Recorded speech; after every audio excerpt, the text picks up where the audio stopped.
Boa noite. Boa noite.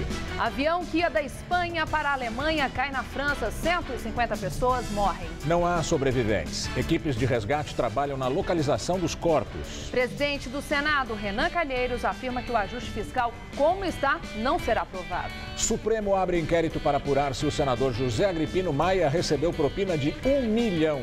Presos na Operação Lava Jato são transferidos para a penitenciária no Paraná. Greve de garis causa acúmulo de lixo em cidades da Grande São Paulo. Criminosos assaltam motoristas em um dos acessos da favela de Heliópolis.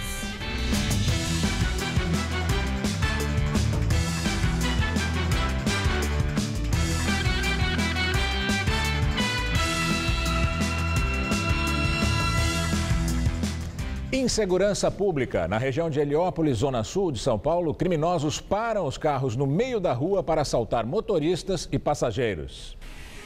No meio da rua, com o dia claro, o assaltante aponta uma arma e obriga o motorista a parar. O comparsa, que parece um adolescente, recebe ordens para agir. Os dois roubam os pertences de quem está no carro. O flagrante divulgado nas redes sociais aconteceu no acesso à Avenida Almirante de la Mare, em Heliópolis. É o caminho de quem segue da capital para São Caetano do Sul, na região do ABC.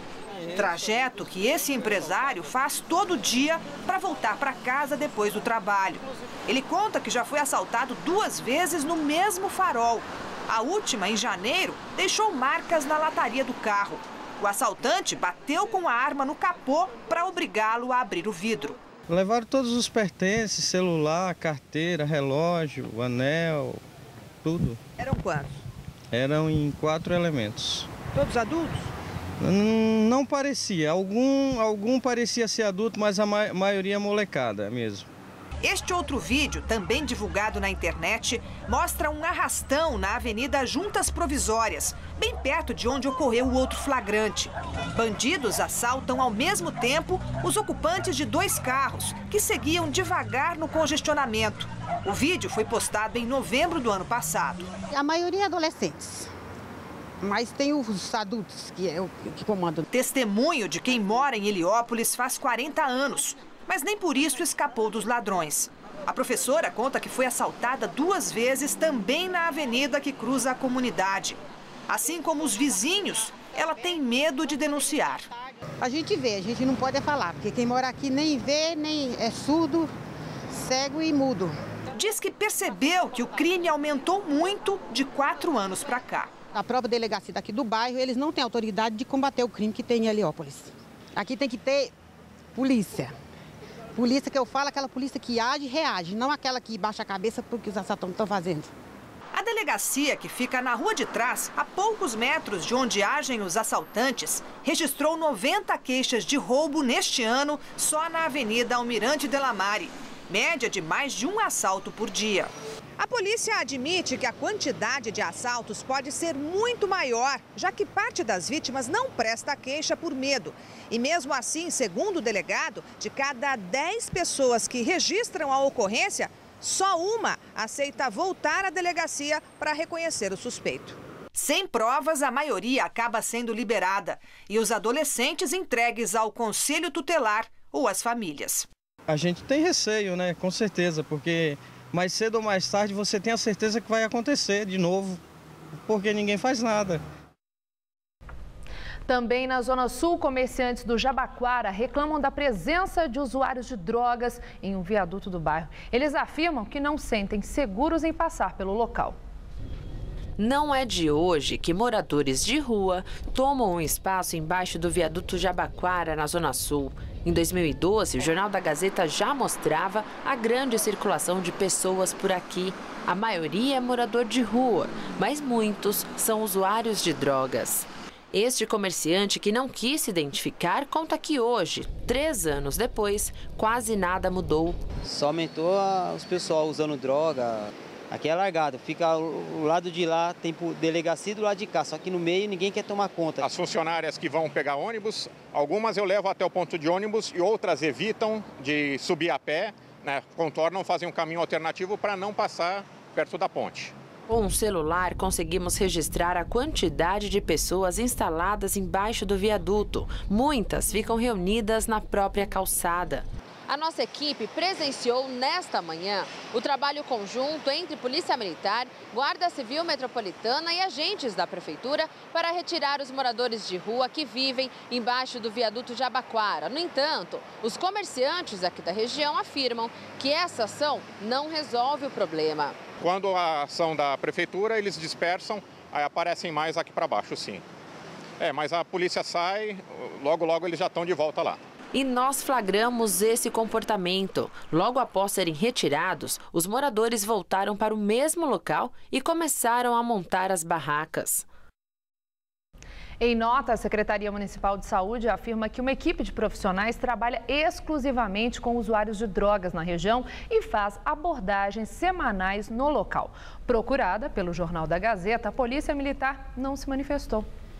Avião com 150 pessoas a bordo cai no sul da França. Não há sinal de sobreviventes. Os helicópteros de resgate trabalham na área do acidente e já localizaram um dos gravadores de bordo com as conversas dos pilotos. O Airbus A320, operado pela companhia alemã Germanwings, saiu de Barcelona, na Espanha, com destino a Düsseldorf, na Alemanha, pouco depois das 10h30 da manhã, horário local. Menos de uma hora depois da decolagem, sumiu do radar. A queda de 35 mil pés até os Alpes franceses teria durado 8 minutos. A tripulação não mandou nenhum sinal de alerta. A área é de difícil acesso e só tripulantes de helicópteros puderam avistar os destroços, espalhados por 20 mil metros quadrados. Equipes de socorro preparam as operações na base das montanhas. A Germanwings é uma subsidiária de baixo custo da Lufthansa. O Airbus A320 tinha 24 anos e passou por manutenção de rotina ontem em Düsseldorf. O piloto era experiente, com mais de 6.000 horas e 10 anos de voo nesse modelo de Airbus. O avião tinha acabado de fazer o trajeto contrário de Düsseldorf a Barcelona sem apresentar qualquer problema. Ficou em terra em Barcelona por 40 minutos e decolou de volta para a Alemanha. Entre as vítimas, 16 eram estudantes. 2 bebês estavam a bordo. O acidente aconteceu enquanto o rei da Espanha visitava a França. O rei espanhol Felipe VI cancelou todos os compromissos e, junto com o presidente francês François Hollande, foi ao Centro de Gerenciamento de Crise montado em Paris. Estavam no avião 144 passageiros e 6 tripulantes, a maioria espanhóis, turcos e alemães. 16 adolescentes e 2 professores de uma escola de uma pequena cidade alemã voltavam de um intercâmbio de uma semana em Barcelona. A chanceler alemã Angela Merkel disse que vai amanhã à área do acidente. Especialistas dos 3 países trabalham em conjunto para descobrir as causas da tragédia. Aqui em São Paulo, o prefeito Fernando Haddad diz que 180 municípios beneficiados pela lei que reduz a dívida com a União estão preocupados com a demora na regulamentação da medida pelo governo federal e que todos eles vão agir de forma conjunta. Se a lei for regulamentada, a dívida de São Paulo cairá de 62 bilhões de reais para 36 bilhões de reais, segundo a Prefeitura. A lei foi aprovada no Congresso Nacional e sancionada pela presidente Dilma Rousseff em novembro do ano passado. No entanto, o Planalto decidiu retardar a sua aplicação em nome do ajuste fiscal. O adiamento levou o prefeito do Rio de Janeiro, Eduardo Paes, do PMDB, a entrar na Justiça. Ele conseguiu uma liminar para fazer o pagamento com um valor reduzido. Haddad afirmou que os prefeitos vão aguardar a reação do governo federal à questão do Rio e explicou que, antes de ser membro do PT, é prefeito de São Paulo e precisa representar os interesses da cidade. O ministro da Casa Civil, Aloysio Mercadante, disse que o ministro da Fazenda, Joaquim Levy, construirá um entendimento com os prefeitos. O ministro Joaquim Levy, que tem a responsabilidade de pensar o país, de pensar o ajuste fiscal, a consistência das finanças públicas para o país inteiro, tem que saber verificar qual é o tempo necessário para poder resolver pendências que são localizadas, de uma forma que a conta feche. O presidente do Senado, Renan Calheiros, do PMDB, defendeu a regulamentação imediata da lei. Estados e municípios continuam sendo punidos com taxas de juros da década de 90, IGPDI mais 6 a 9%, e é importante que essa regulamentação aconteça, venha logo. O ministro da Casa Civil, Aloysio Mercadante, e o presidente do Senado, Renan Calheiros, falaram também sobre o ajuste fiscal. Depois de participar de uma reunião com a presidente Dilma Rousseff e mais 10 ministros nesta terça-feira, Aloysio Mercadante disse que o ajuste fiscal é a absoluta prioridade do governo e negou que o Palácio do Planalto vá recuar das medidas em discussão no Congresso. Mais cedo, o presidente do Senado, Renan Calheiros, tinha feito um discurso de alerta para a presidente Dilma. Segundo Renan, o ajuste fiscal da forma como está, sem modificações, tende, segundo ele, a não ser aceito pelo Congresso porque é recusado pelo conjunto da sociedade. E agora o comentário de Josias de Souza, direto de Brasília. Está acontecendo algo inusitado em Brasília. Os presidentes da Câmara e do Senado, Eduardo Cunha e Renan Calheiros, se entenderam nos subterrâneos para tentar impor ao Executivo uma agenda do Legislativo. Isso é absolutamente inusual. No Brasil, onde vigora o presidencialismo quase imperial, quem costuma dar as cartas é o Executivo, não o Legislativo. Ocorre que o poder é implacável. Em política, quando você pode disputar o poder e não disputa, você erra o alvo. Mas quando você disputa o poder, conquista o poder e não exerce o poder, aí você vira alvo. É o que ocorre agora com Dilma Rousseff. Ela pediu e obteve dos eleitores o direito de permanecer ao volante por mais 4 anos. E descobre-se agora que Dilma não tinha um itinerário. Ela está tonta, zonza e virou alvo até dos aliados. Os aliados mais assanhados estão no PMDB. Donos da pauta da Câmara e do Senado, Eduardo Cunha e Renan Calheiros selecionam os projetos que serão levados a voto nas próximas semanas, no primeiro semestre. A lista é grande e inclui, inclusive, propostas muito boas, como, por exemplo, a redução no número de cargos de confiança de livre nomeação, desde que são nomeados sem concurso público, são mais de 23 mil na administração pública. Inclui também a redução no número, na quantidade de ministérios, de 39 para 20 ministérios. São ideias muito boas. O problema é quem as defende. Quem ouve o PMDB falando em reduzir o número de cargos e de ministérios, fica com a impressão de que o partido está apenas cuspindo num prato no qual talvez já não possa se servir com o mesmo apetite. Nas últimas horas, Dilma Rousseff se dedicou a reuniões com pequenos grupos de ministros. Hoje ela se reuniu com 11. Ela está pedindo aos ministros que façam um esboço dos cortes que terão que ser feitos no orçamento da União. Dilma só fala nisso, cortes e ajuste fiscal. O ministro Aloysio Mercadante, da Casa Civil, veio à boca do palco para dizer que espera do Congresso que aprove rapidamente o ajuste fiscal. Quase que simultaneamente, Renan Calheiros disse que não há hipótese desse ajuste ser aprovado tal como foi elaborado pelo governo. Nas palavras de Renan, o ajuste será aperfeiçoado pelo Congresso. Renan acaba de se reeleger pela 4ª vez presidente do Senado. Ele foi reeleito com o apoio decisivo de Dilma Rousseff. Dilma acreditou piamente em Renan Calheiros. E em Brasília, quem acredita em políticos como Renan Calheiros piamente, perde até o direito de piar. Boa noite. O Supremo Tribunal Federal extinguiu a pena de Jacinto Lamas, condenado no processo do mensalão petista, a 5 anos de prisão. O ex-tesoureiro do antigo PL, hoje PR, já vinha cumprindo prisão domiciliar desde agosto do ano passado. A decisão foi baseada em um decreto da presidente Dilma Rousseff, que prevê perdão a condenados que cumprem pena em regime aberto ou prisão domiciliar e que tenham cumprido ao menos 1/4 da pena. Ele é o segundo condenado do mensalão petista a obter o benefício. No começo do mês, o ex-presidente do PT, José Genuíno, também teve a pena extinta. A situação ainda é preocupante no sistema Alto Tietê, o segundo mais importante de São Paulo. Ele abastece 4.500.000 pessoas. Hoje, de acordo com a Sabesp, o reservatório registrou mais uma alta. De acordo com a companhia, o sistema opera hoje com 23% de sua capacidade. Mas mesmo assim, ele ainda está bem abaixo do registrado no mesmo período do ano passado, quando o reservatório estava em 37,8%. Nós estamos em uma das represas que formam o sistema Alto Tietê aqui em Salesópolis. E deste ponto a gente tem um retrato perfeito de como está a situação deste sistema. Olhando assim, a gente imagina até que o nível da represa está normal, devido às fortes chuvas que caíram nos últimos meses. Mas basta atravessarmos esta estrada de terra para ver uma situação totalmente diferente. Onde também deveria haver água, há apenas mato alto, mostrando que a situação ainda é muito crítica. Mário está acostumado a pescar na região e se surpreendeu com o cenário que encontrou. Eu me assustei, né? Faz uns 6 meses que eu vim aqui, ainda tinha um pouquinho de água, mas agora só está cheio de mato. Eu fiquei bobo de ver isso aqui, que eu vinha desde criança aqui, ó. Essa água do lado de cá tá parada.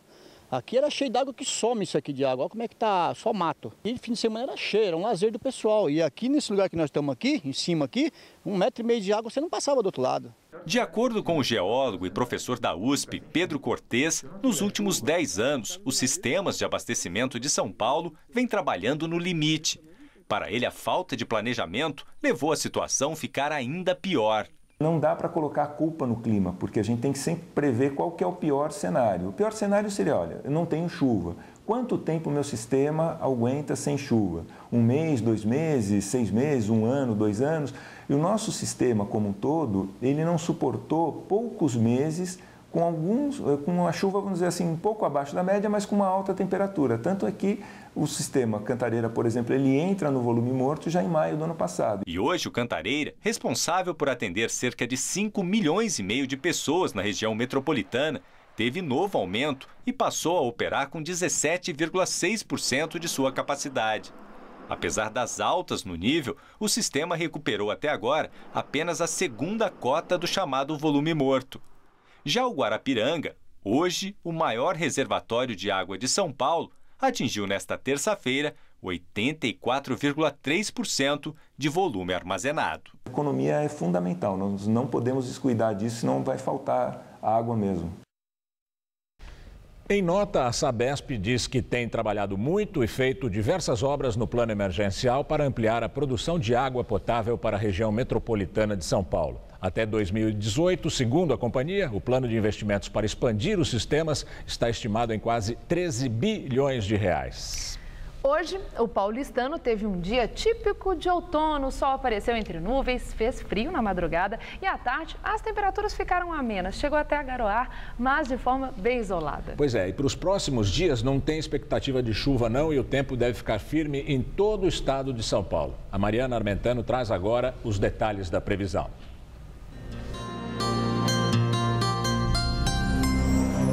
Uma nova frente fria volta a provocar chuvas no Rio Grande do Sul nesta quarta-feira. Enquanto esse sistema não avança em direção ao sudeste, o tempo fica firme em toda essa área em amarelo, entre o norte gaúcho, sul do Mato Grosso do Sul, pegando o estado de São Paulo, sul de Minas Gerais, até o Espírito Santo. Nas outras áreas, há previsão de chuvas associadas ao calor e à alta umidade do ar, que podem ser fortes em alguns momentos. As temperaturas voltam a subir no sul do país e a máxima vai aos 28 graus em Florianópolis e aos 31 em Porto Alegre. Em Brasília ainda faz friozinho, máxima amanhã de 24 graus. Já em Cuiabá, no Mato Grosso, calorão de 34 graus amanhã. Aqui em São Paulo, o tempo fica firme em todo o estado, sem nenhuma gota de chuva. Durante a madrugada, dá até para sentir um friozinho. De manhã pode haver névoa, mas ela logo se dissipa, o sol predomina e as temperaturas sobem. A máxima vai aos 29 graus em Marília e aos 32 em Araçatuba. No norte, faz 28 graus em Franca, 30 em Barretos e 31 em São José do Rio Preto. Na faixa leste, vai fazer 29 graus em Campinas, em Sorocaba e também em Santos. Aqui na capital, mínima de 17 e máxima prevista de 27 graus amanhã. A umidade do ar só deve voltar a entrar em elevação, trazendo de volta as condições de chuva a partir de sexta-feira. Enquanto isso, o sol predomina e o tempo fica firme. CPI da Petrobras aprova as convocações do tesoureiro do PT, João Vacari Neto, e do presidente do BNDES, Luciano Coutinho. As datas dos depoimentos de Vacari e Coutinho ainda serão definidas. A CPI também aprovou as quebras dos sigilos bancário e fiscal e telefônico do ex-diretor de serviços da Petrobras, Renato Duque, e do ex-gerente da estatal, Pedro Barusco. Hoje, a comissão aprovou também a convocação da ex-presidente da estatal, Graça Foster. Ela deve prestar depoimento na quinta-feira. O Senado instalou hoje a CPI do HSBC, que deve apurar eventuais crimes de brasileiros que têm contas bancárias na Suíça. A presidência da CPI ficou com o PT e a vice-presidência com o PSOL. O Consórcio Internacional de Jornalistas Investigativos descobriu que esse caso, que diz que os clientes do HSBC teriam utilizado artifícios para manter as contas com dinheiro não declarado no Brasil, o que é crime. Essa CPI do HSBC vai funcionar como uma espécie de muro de contenção contra a CPI da Petrobras. Pode-se dizer que são CPIs de turmas opostas. A investigação das contas no HSBC suíço pode trazer nomes de algumas famílias importantes, donas de meios de comunicação, por exemplo. Alguns dos seus empregados famosos também podem estar nessa lista, até o momento muito pouco divulgada e muito pouco falada. É muito provável que os parlamentares dos partidos acusados na CPI da Petrobras aproveitem essa oportunidade para sair um pouco do noticiário. Vamos torcer para que os donos de jornais e de redes de televisão muito importantes façam uma cobertura honesta e digna desse caso. Supremo Tribunal Federal aceita pedido do Procurador-Geral da República, Rodrigo Janot, e abre inquérito para investigar o senador José Agripino Maia, do Rio Grande do Norte, presidente nacional do Partido Democratas. Segundo Janot, José Agripino foi citado em delação do empresário Jorge Olímpio, que seria líder de um esquema para aprovar a lei que tornava obrigatória a inspeção veicular no Rio Grande do Norte. O caso aconteceu em 2010 e o depoimento gravado pelo Ministério Público é de 2014. Nele, Olímpio diz que pagou R$1 milhão ao senador para que o DEM não criasse problemas para a aprovação da lei. Também é citado na gravação Iberê Ferreira de Souza, na época governador do Rio Grande do Norte pelo PTB, que já morreu. Começamos a conversar e ele disse que... Zé Agripino disse: Jorge, a informação que nós temos é que você deu R$5 milhões para a campanha de Iberê. Eu disse: senador, me desculpe, primeiro que eu não tenho esse dinheiro. Segundo que a gente está no meio de uma construção aí caríssima, uma aquisição de equipamentos, eu não tinha nem condição de dar esse dinheiro. Isso não é verdade. Agora, se o senhor quiser saber da verdade, eu dei R$1 milhão para a campanha de Iberê. Ele disse: pois é e tal, como é que você pode participar da nossa campanha? E também não queria perder aquele elo, porque para mim aquilo foi um aviso bastante claro de que ou você participa da campanha de Rosalba ou você perde a inspeção. Foi uma forma muito sutil, mas uma forma de chantagem. O esquema de corrupção é investigado na Operação Sinal Fechado da Polícia Federal desde 2011. Segundo a investigação, na época, a lei da inspeção veicular foi aprovada sem obedecer os trâmites legais. Procurado, o senador José Agripino Maia disse desconhecer o pedido de abertura de inquérito no STF. Segundo ele, Jorge Olímpio teria registrado em cartório uma nota em que nega o teor das acusações feitas durante a delação premiada. Agripino ainda disse que esse processo já havia sido apreciado pela Procuradoria-Geral da República anteriormente e arquivado. 10 presos da Operação Lava Jato foram transferidos hoje para presídio no Paraná.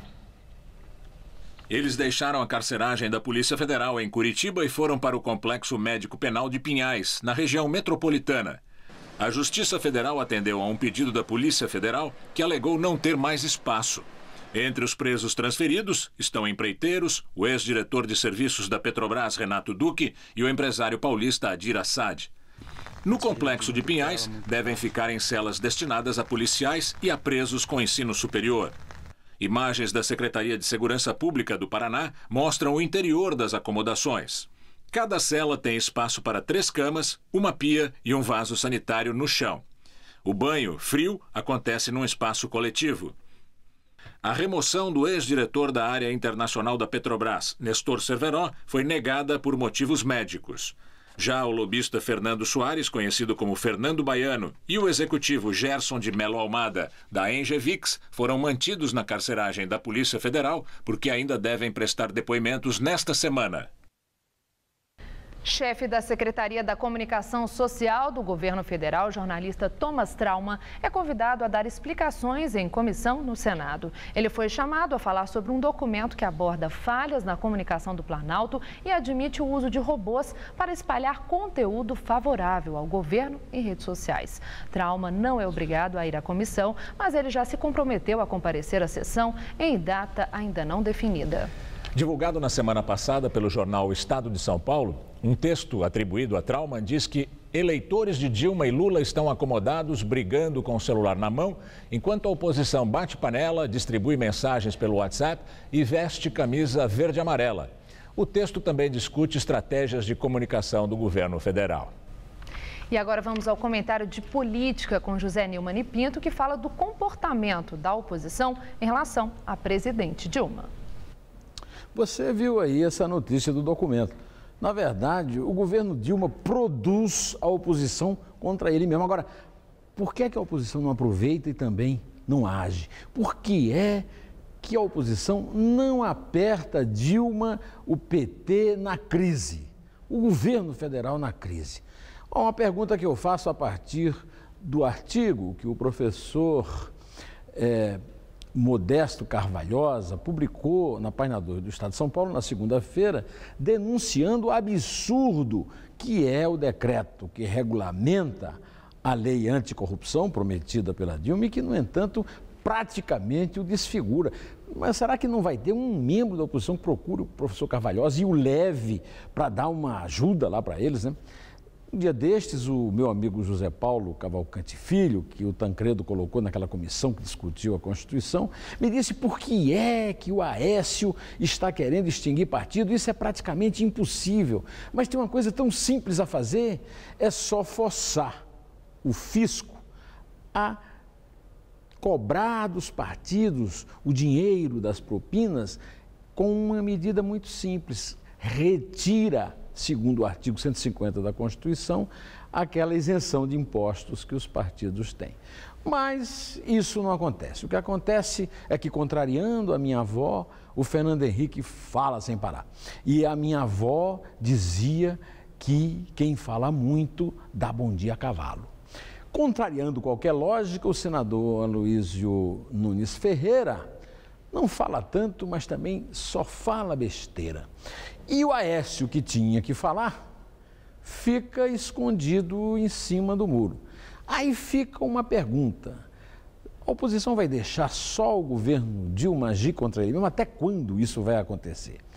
A outra pergunta é um pouco mais complicada. Isso acontece por incompetência ou por rabo preso? Tudo é grave.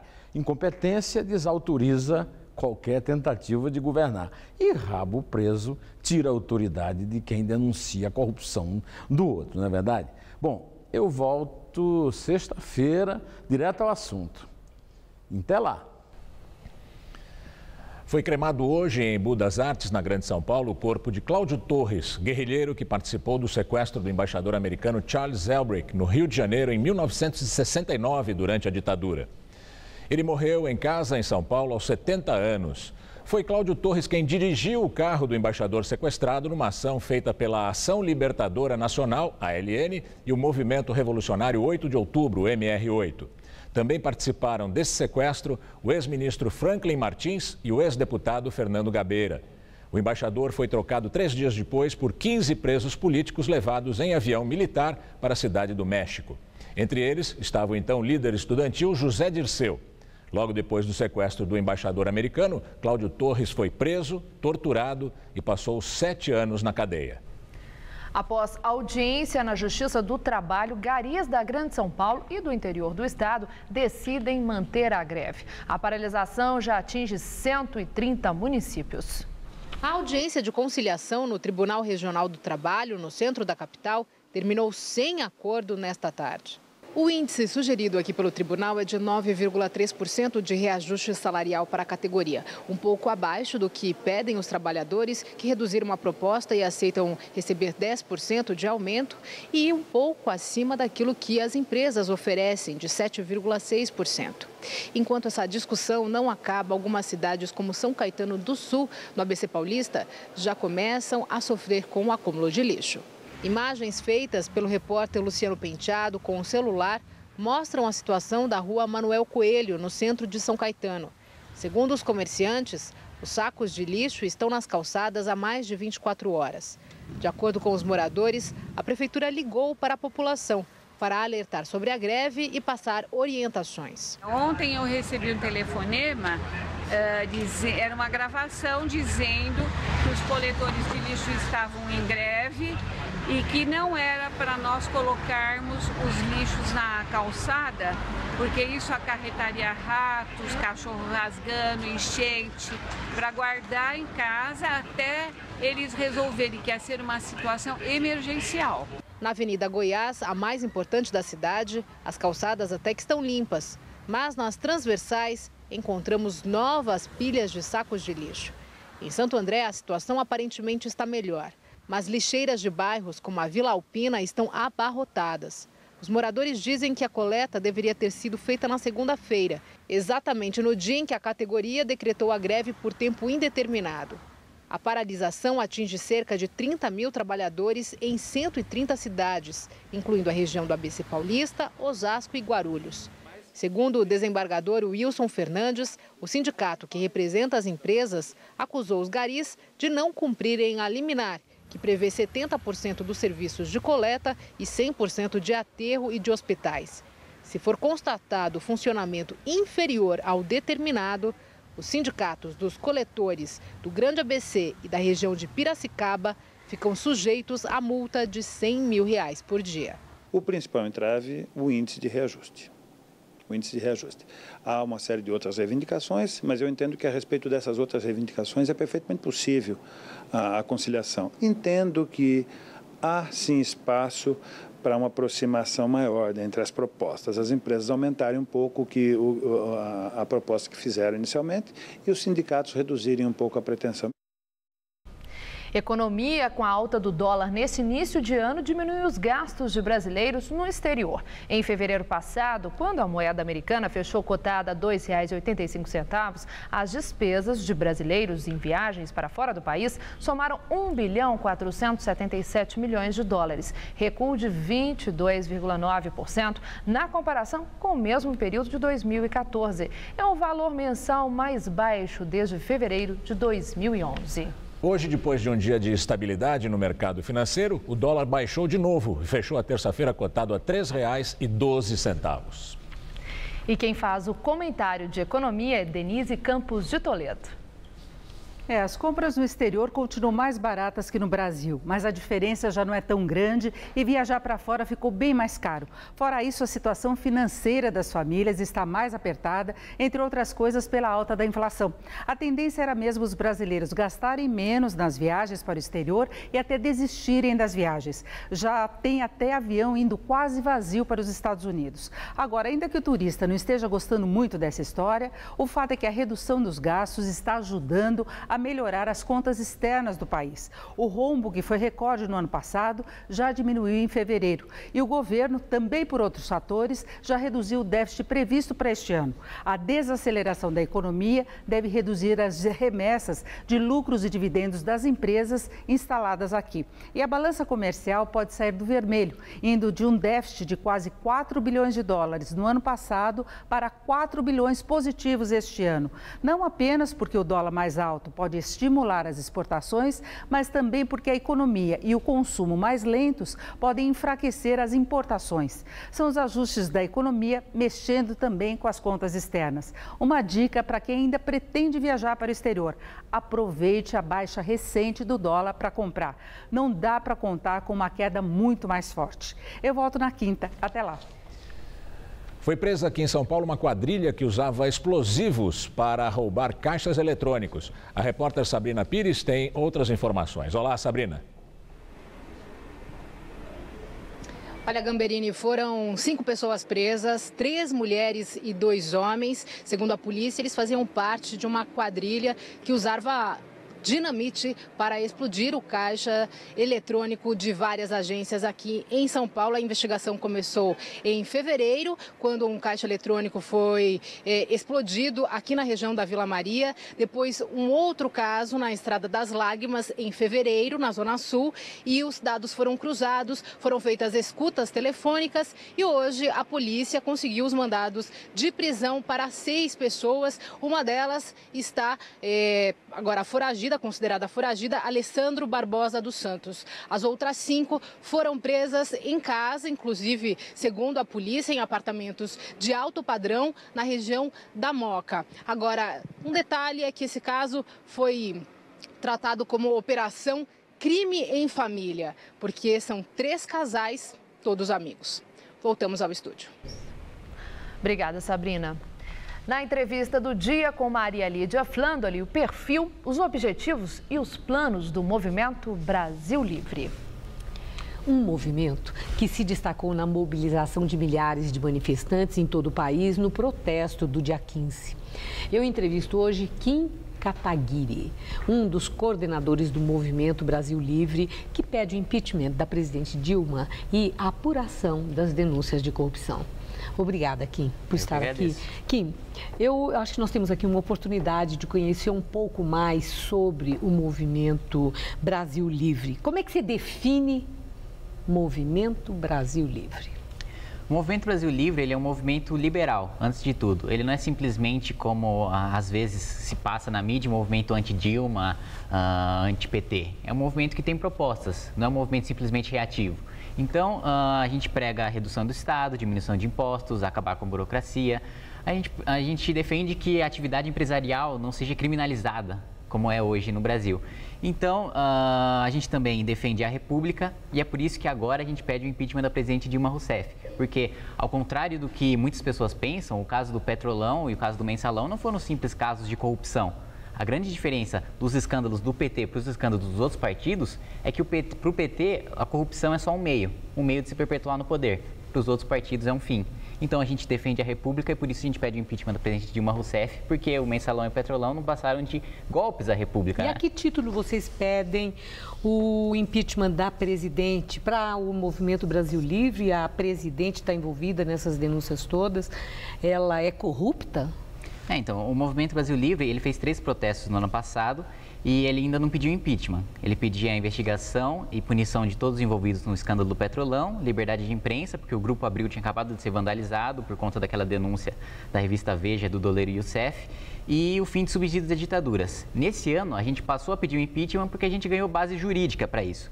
A primeira base jurídica é de que a presidente Dilma Rousseff ela foi durante 8 anos presidente do Conselho de Administração da Petrobras, durante 4 anos presidente da República, e ela mesma admitiu que se soubesse de todos os detalhes da negociação da refinaria de Pasadena, no Texas, ela não teria autorizado a transação. Ou seja, ela foi omissa, foi negligente e isso caracteriza improbidade administrativa. Aquele argumento do professor Ives Gandra, exatamente. É esse que é o argumento de vocês. Esse é um. Tem outro do Modesto Carvalhosa, que é o de que a presidente Dilma, ela articula acordos de leniência com as empresas envolvidas no escândalo do Petrolão e assim ela se nega a aplicar a lei anticorrupção, que já está vigente desde 2013, portanto se aplica a presidente Dilma, e se negar a aplicar a lei anticorrupção é crime de responsabilidade, outra base jurídica para o impeachment. Mas a gente também enfatiza que o impeachment ele é, antes de tudo, um processo político. Sendo um processo político, a gente exemplifica com o caso do Collor, que o Collor ele foi absolvido pelo Supremo Tribunal Federal e ainda assim iniciou-se um processo de impeachment contra ele. E razões políticas para se iniciar um processo de impeachment contra o presidente Dilma Rousseff não faltam, né? Aumento da inflação, taxa de juros, o estelionato eleitoral, o próprio golpe à República, que foi o Mensalão e o Petrolão, porque não foi simplesmente um roubo de dinheiro. Bom, agora, você, da forma como você está falando, você mostra que vocês estão assim assentados, inclusive em base legal, para esse pedido de impeachment que vocês defendem. Eu tenho a informação que o Movimento Brasil Livre, na época das eleições, apoiou a candidatura de Aécio Neves. Vocês, no momento atual, atuam como uma linha auxiliar do PSDB? Não, na verdade, o Movimento Brasil Livre nem existia no segundo turno. Ele não apoiou Aécio Neves porque ainda não existia Movimento Brasil Livre. O Movimento Brasil Livre foi criado a partir do 1º de novembro. Então, e a gente também possui discordâncias gigantescas com o PSDB. A gente considera o PSDB a linha auxiliar do PT. O PSDB ele tem uma postura muito frouxa na oposição. O Aloysio Nunes vem com aquele discurso de que quer fazer o PT sangrar, mas quem está sangrando é a população. O PSDB utilizou o mesmo discurso no escândalo do Mensalão e o PT continua no poder. Dos partidos políticos, tem algum que seja afinado com a linha de pensamento, o Movimento Brasil Livre? Não, porque o Movimento Brasil Livre é um movimento liberal e não existe nenhum partido político no Brasil, entre os mais de 30, que realmente seja nem o antigo PFL, o DEM? Não, o DEM, ele se perdeu, o nome de Partido de Frente Liberal também era só um nome, não.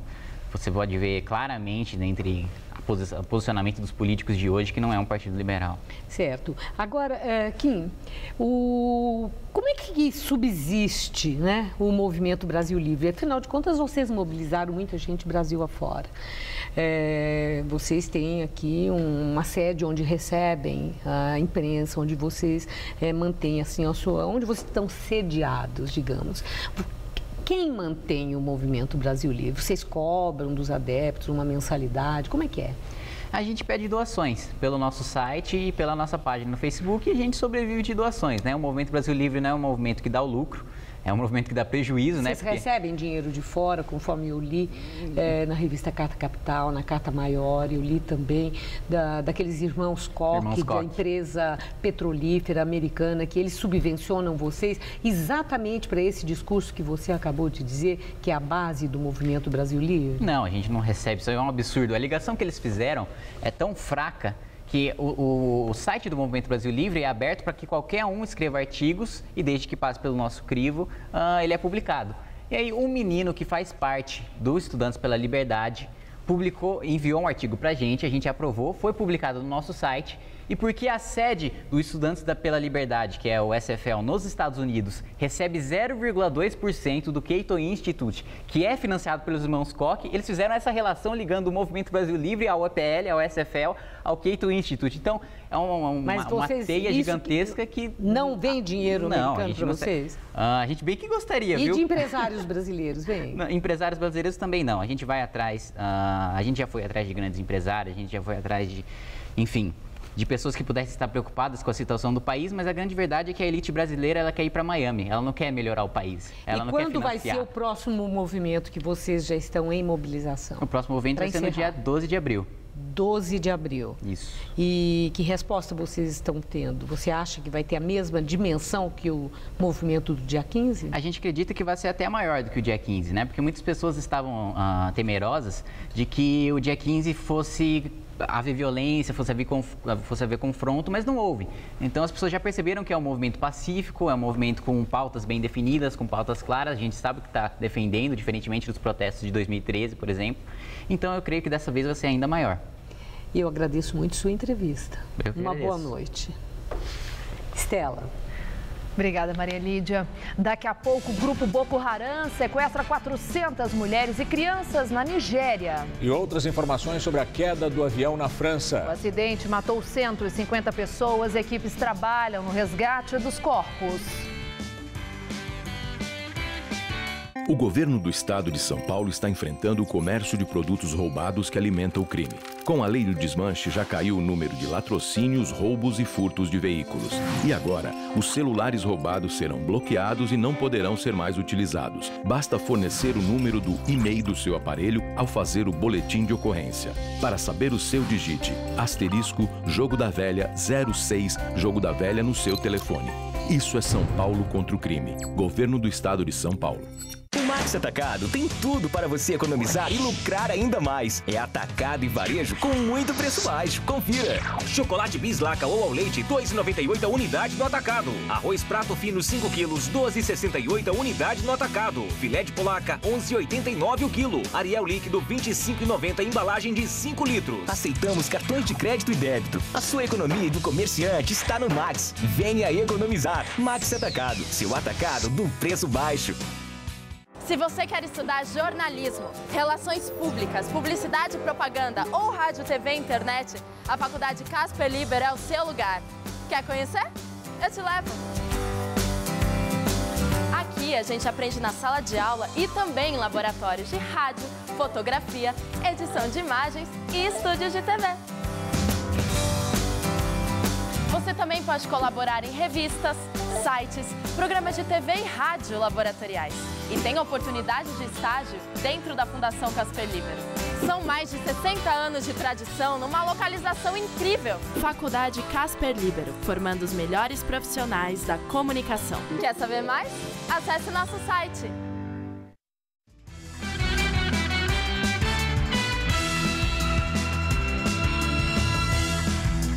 E vamos agora às notícias do esporte com Estela Gontijo e Celso Cardoso. E o Corinthians joga neste momento pelo Campeonato Paulista. O segundo de 4 jogos programados só para essa semana. Não vai ser fácil, né, Celso? Pois é, Estela, uma maratona para os comandados de Tite. Domingo foi contra o Capivariano, o Corinthians venceu. Hoje é contra a Portuguesa e por enquanto está 0-0, o jogo começou 7h30. Quinta tem o Penapolense e no domingo o Bragantino. É um espetáculo o calendário do futebol brasileiro. E amanhã tem clássico. Palmeiras e São Paulo se enfrentam no Allianz Parque. O tricolor tenta a sua primeira vitória contra os grandes. A semana começa acelerada para o São Paulo. Trabalho duro no campo com o professor Muricy Ramalho, já que nesta quarta-feira é dia de clássico contra o Palmeiras. E não tem essa de pressão por aqui. Acredito que o São Paulo tem muito a evoluir, sim, mas estamos no caminho certo. Estamos trabalhando, estamos nos concentrando mais, principalmente nas partidas, e é isso que nos interessa. Assim como o rival Palmeiras, o São Paulo ainda não venceu nenhum clássico nesta temporada. Foram 2 derrotas para o Corinthians e um empate contra o Santos. Situação que chega a incomodar os jogadores do tricolor. O pessoal foi poupado, né, final de semana, está bem descansado para esse jogo de amanhã e vamos, né, nos impor. Sabemos a dificuldade que é enfrentar o Palmeiras dentro da casa deles, mas temos condições de conseguir os 3 pontos. Entre os jogadores que ficaram de fora do jogo contra o Marília foi Alexandre Pato, um dos escolhidos. Dá uma olhada neste tornozelo direito. Há uma proteção que vai o fazer entrar em campo contra o Verdão. Por isso, a dupla de ataque será formada com Luiz Fabiano. Já Souza, com a seleção brasileira, dá lugar a Hudson no meio-campo. Estou tendo essa oportunidade, espero fazer o meu melhor, espero dar essa vitória para o São Paulo, porque a gente precisa vencer um jogo como esse, para dar um pouco mais de confiança, para dar um pouco mais de alegria para a torcida. E eu falei que o São Paulo não venceu nenhum grande, mas o Palmeiras também não venceu nenhum clássico, não. Perdeu para o Santos na Vila e perdeu para o Corinthians jogando em casa no Allianz Parque. E de que lado, então, a cobrança é mais forte? Do lado do Palmeiras, que ainda não venceu nenhum clássico, ou do lado do São Paulo, Não, Celso? dos dois lados. O Palmeiras está devendo nos clássicos, precisa disso para se reafirmar, né? E o São Paulo também, porque o Muricy Ramalho sabe. São Paulo está aí vivo na Libertadores da América, mas não é uma unanimidade dentro do clube. E existe uma pressão também. Como o jogo é no campo do Palmeiras, 20 mil ingressos já foram vendidos. O Palmeiras Os palmeirenses também vão cobrar bastante. É um leve favoritismo, mas é importantíssimo para os dois. Não tem escapatória, não. Quem perder vai ter que enfrentar uma crisezinha. E agora aquele momento sempre de tensão dos brasileiros. Quinta-feira tem seleção brasileira em campo. Os comandados de Dunga enfrentam a França, às 5 da tarde, horário de Brasília, no Stade de France, em Paris. Esse foi palco da final da Copa de 98, o Stade de France. E o técnico Dunga esboçou hoje o time que deve entrar em campo com novidade no ataque. Já os meias Elias e Felipe Coutinho falaram sobre mais uma oportunidade com a camisa amarela. A seleção brasileira realizou na tarde de hoje o segundo treinamento no estádio Charlotte, visando a partida contra a França na quinta-feira. A grande novidade foi a presença de Firmino no ataque ao lado de Neymar. O centroavante do Hoffenheim deve ocupar a vaga deixada por Diego Tardelli, cortado por contusão. Seleção brasileira, se der brecha, vai vir outro e vai querer roubar seu espaço. Vivendo um bom momento no Liverpool, Felipe Coutinho não deve ser titular na seleção. Ao menos nessa quinta-feira, mas sabe que tem que seguir fazendo um bom trabalho no clube para ter uma chance com a amarelinha. Claro que é sempre importante você estar trabalhando bem no clube, mas eu acho que aqui na seleção, quando você chega, você tem que mostrar também nos treinamentos e, enfim, isso que a gente tenta fazer para poder ter oportunidade. Além do jogo contra a França, o Brasil encara o Chile no domingo, em Londres. De seleção brasileira para a Olimpíada, faltam exatos 500 dias para a disputa dos Jogos Olímpicos do Rio de Janeiro. Ainda são muitos os desafios e metas a serem cumpridas. Como a finalização, por exemplo, do Parque Olímpico e a despoluição das águas da Baía da Guanabara. Para comemorar a data, o prefeito do Rio, Eduardo Paes, visitou as obras na região portuária da cidade e exaltou o legado que a Olimpíada deixará para os cariocas. Hoje a gente tem uma data importante, né? Faltam 500 dias para as Olimpíadas. Essa parecia uma data lá atrás, em 2009, no dia 2 de outubro, uma data que demoraria muito a chegar. Ela chegou rápido, né? E esses últimos 500 dias vão passar mais rápido ainda. A gente fez questão de comemorar esses 500 dias aqui, numa dessas obras de revitalização da zona portuária, porque a gente sabe que essas Olimpíadas são Olimpíadas, acima de tudo, feitas para mudar a vida das pessoas da cidade para melhor. Vamos entregar os estádios no prazo, no preço. Parque Olímpico da Barra vai muito bem, Parque Olímpico de Deodoro vai muito bem. Não estou dizendo que é tarefa fácil, são desafios enormes. Nós não vamos parar um minuto, a Prefeitura do Rio, o Governo do Estado, o Governo Federal, o Comitê Organizador vão continuar trabalhando de forma integrada para poder entregar para o mundo, mas especialmente para a população da nossa cidade, um lugar transformado, um lugar melhor de se viver. Ele vai entregar uma Paris, uma Londres para os brasileiros. Sonho. Sonho, com certeza. Muito obrigada, Celso. Boa noite. Boa noite. E é com você, Rodolfo. O grupo extremista islâmico Boko Haram sequestrou mais de 400 mulheres e crianças numa cidade do norte da Nigéria. Moradores disseram que os terroristas levaram os reféns para a principal mesquita da cidade e mataram 50 pessoas.